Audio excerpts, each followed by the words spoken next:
In a small, quiet, and peaceful village of Udola, there lived an old couple named Emeka and Chioma. They had been married for many years but had no children.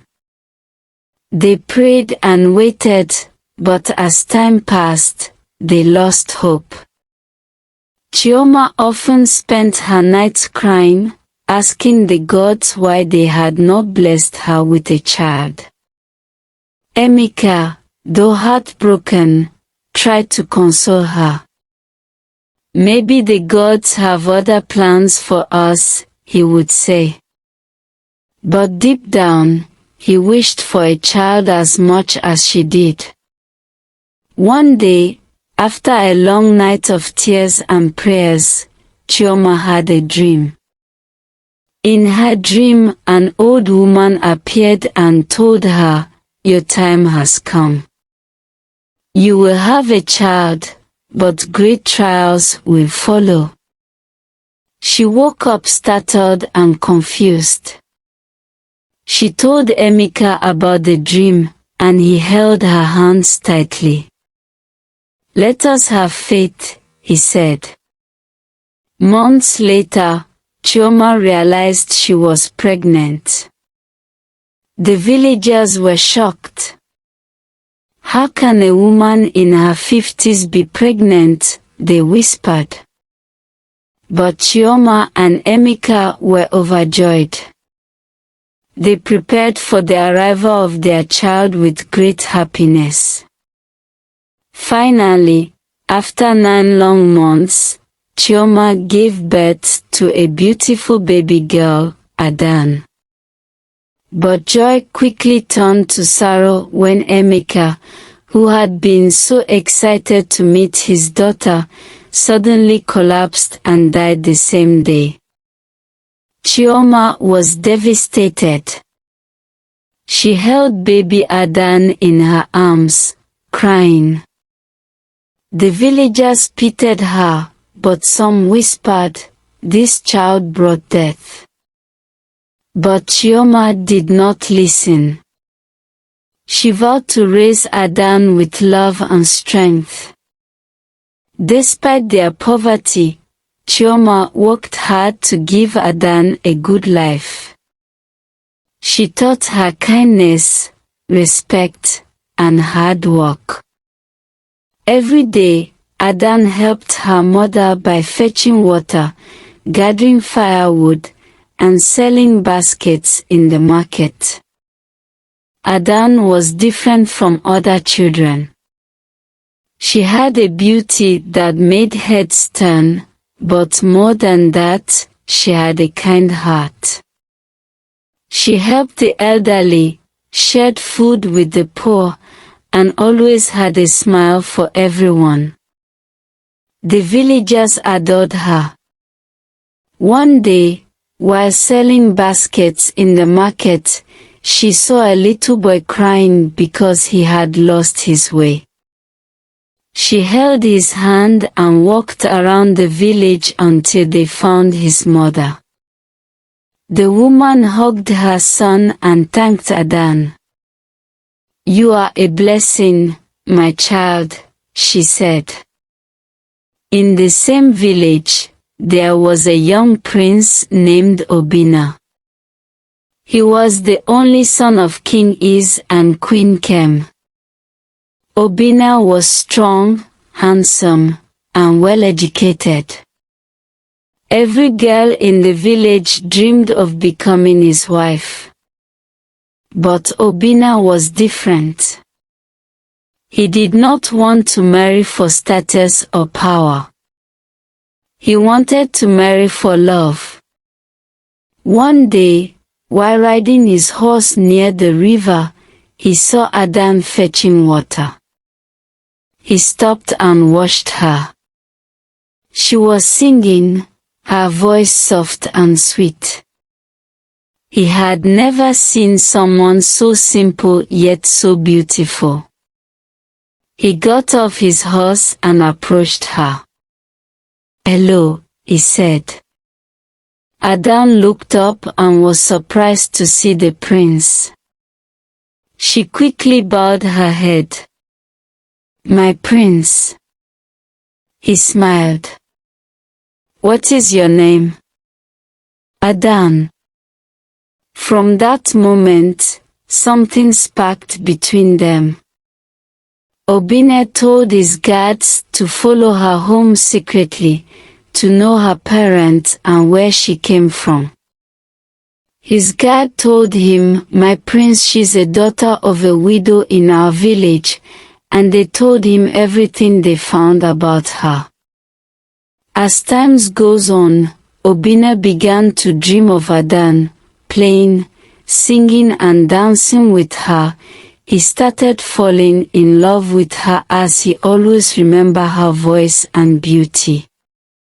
Whenever Obinna sits, he always thinks of Adanne, how to meet her and approach her. "Will she accept me?" he soliloquizes. The next morning he thought of visiting her. His mother, Queen Kem, walked to his room with Princess Oluchi, who was the only daughter of her parents in another village. Queen Kem introduces Oluchi to Obinna, but he found her disgusting as she was talking to him.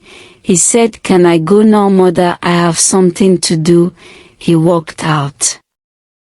Obinna secretly went to Adanne's house, looking at her from distance, as she was singing and plaiting her mother's hair with love and care.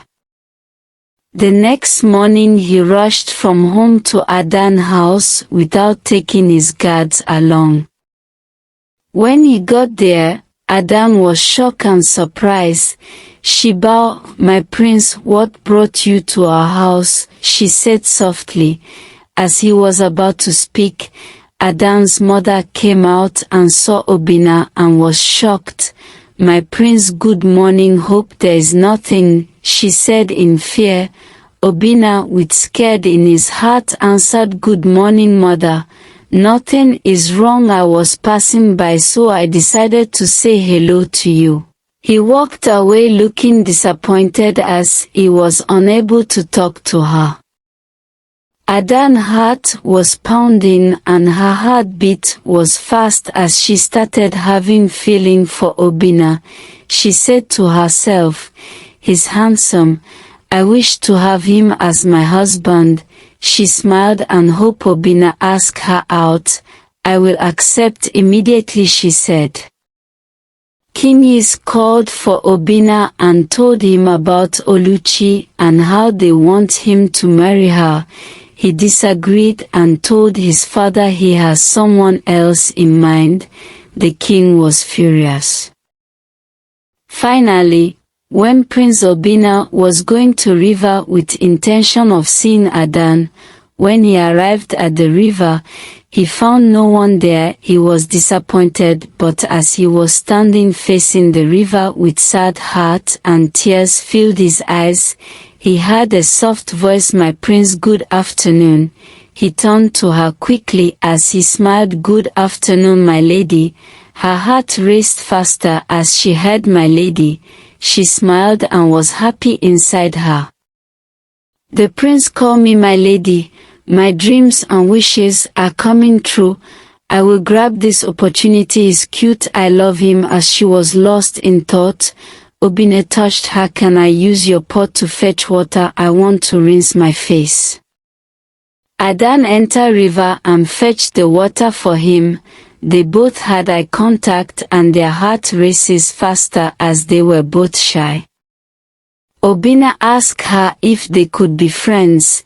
She said yes, and that was how they started their friendship journey. Obinna and Adanne began meeting secretly by the river. They talked for hours, laughed, and shared their dreams. Obinna visited Adanne time to time in their house. One day he met her mother and he told her he would like to have 2 words with her. She offered him seat. "I want Adanne to be my wife. I love her. I found peace, happiness and joy with her whenever I'm with her." I promise to protect her and take good care of her. Please allow me marry her." Adanne's mother was silent and afraid. She replied, "My prince, you and Adanne are from different worlds. What will the king and queen say?" She said reluctantly. Obinna with bold and courage hold her hand. "Mama, don't be afraid. I will protect you and Adanne no matter what." She accepted both of them to start dating and get married. Adanne was so happy as she heard of them as they were talking. Obinna quickly called Adanne and tell her how he felt about her. Adanne was hesitant at first. "You are a prince. I am just a poor girl," she said. "I do not care about that," Obinna said. "I love you." Adanne's heart was filled with happiness. They promised to be together forever. One day, King Is and Queen Kem went out. Obinna sent all the guards and workers in the palace out. He invited Adanne. As she was in his room, fear was all over her body.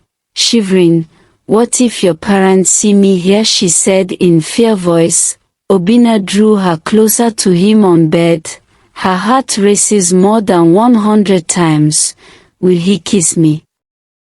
she thought within herself, but fear was all over her. Obinna kissed her as she closed her eyes and lay on her back on bed. They had intimacy together. They were both happy and the bond was stronger than before. But soon, Adanne discovered she was pregnant. Fear filled her heart. "What will your parents say?" she asked Obinna. "I will tell them the truth," he said. But before he could, tragedy struck. When King Is and Queen Kem found out about Obinna and Adanne, they were furious. "A prince cannot marry a poor girl," the queen shouted. "You will marry Princess Oluchi from the neighboring kingdom," the king commanded. They wanted Obinna to marry Princess Oluchi from another kingdom to make their kingdom stronger. Obinna refused. "I will only marry Adanne," he said. Obinna declared his love for Adanne and her pregnancy. The entire village was thrown into chaos. How could a prince love a poor girl? The noble families and jealous maidens despised Adanne, seeing her as an unworthy intruder. But the prince remained resolute, refusing to marry Princess Oluchi despite his parents' pleas and threats. This made many people in the village jealous, especially the rich families who wanted their daughters to be the queen. The king and queen tried everything to change his mind, but he stood firm. The noble families were angry. They wanted their daughters to marry the prince. People in the village whispered, some jealous, some supportive.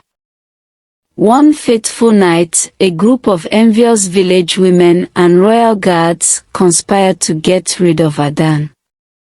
They kidnapped her and, under the cover of darkness, threw her into the vast and merciless ocean, believing that no one could survive its depths. "Now she is gone forever," they said, laughing. The next morning, the news of her disappearance spread through the village like wildfire. Prince Obinna was heartbroken. He searched for her everywhere, but she was gone. Obinna mourned for days. He refused to eat and talk to people. The next morning, when the villagers heard that Adanne was missing, they were shocked. Prince Obinna was heartbroken. He searched for her everywhere, but he could not find her. She was gone. Obinna mourned for days. he refused to eat or talk to anyone. Meanwhile, Chioma fell into deep sorrow. She cried day and night for her missing daughter. Obinna visited her, consoling her that he will find her, but Chioma, unable to bear the pain, she eventually fell ill and died of a broken heart. When Obinna heard of her death, he cried for days and remembered how he promised her to protect her and her daughter. He cried bitterly. Months later, his parents begged him to marry Princess Oluchi. After much pressure from his parents, Obinna finally agreed to marry Princess Oluchi. The day of the grand wedding arrived. A big wedding was held. The entire kingdom gathered to celebrate. There was music, dancing, and food, but Obinna was not happy. His heart still longed for Adanne. After the wedding, Oluchi started acting differently. She shouts at palace workers and guards for no reason. Whenever she visits the market, she will shout at them. At times she will scream in the middle of the night, making everyone scared and unable to sleep. The palace was full of fear. She will laugh mysteriously when she's talking. She became rude to the king and queen but was sweet and caring toward Obinna. Every night Oluchi will whisper in Obinna's ear, "I love you and I will always do. I know you know nothing about it, but wait and watch how I will destroy them all." Obinna will be awake but will find Oluchi sleeping. He thought it was a dream. It was Adanne's voice I heard. "I love you too, Adanne, and I will always do." He will cry and sleep back. He was confused. Sometimes, the way she spoke and looked at him reminded him of Adanne. He do hear Adanne's voice in Oluchi's voice and see her face in Oluchi's face. Few months after the marriage, Oluchi got pregnant and gave birth to a baby girl. She looked exactly like Adanne, but she was just hairy. Obinna was confused and scared, and everyone in the village gossiped about the mysterious child. The villagers were scared. They asked the king to consult the oracle. The oracle said, "Someone who was supposed to be dead is still here. A great secret is hidden, but it will be revealed after a sacrifice." A special ritual was done, and something shocking happened. Princess Oluchi fell to the ground and started shaking. Then, her face changed, and she became Adanne, separated from Oluchi's body, standing and looking mysteriously while Oluchi was on ground unconscious. The people screamed in shock. Obinna's eyes widened in disbelief. Adanne, now crying, said, "I am not dead. I was thrown into the ocean by the king, queen and some villagers with the intention that I should die, but I was saved by the gods and begged the gods to bring me back for revenge. That is why I returned in another body using Oluchi to take revenge." Obinna fell to his knees, crying, "I did not know what happened to you. Please forgive me." She looked into Obinna's eyes, her heart heavy with sorrow and love. Tears fell from her cheeks as she whispered, "I will love you beyond this life and the next, but my time here is over," she cried. Suddenly, her body started fading away.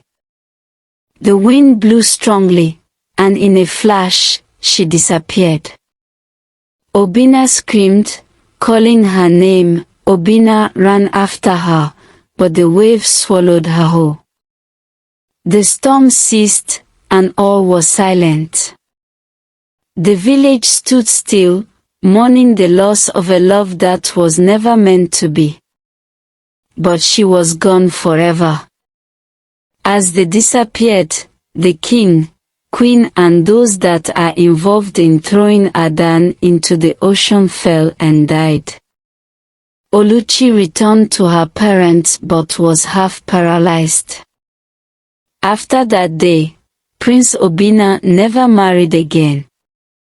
Every day, he sat by the ocean, waiting and hoping that one day, Adanne would return to him. And maybe, in another life, they would be together again.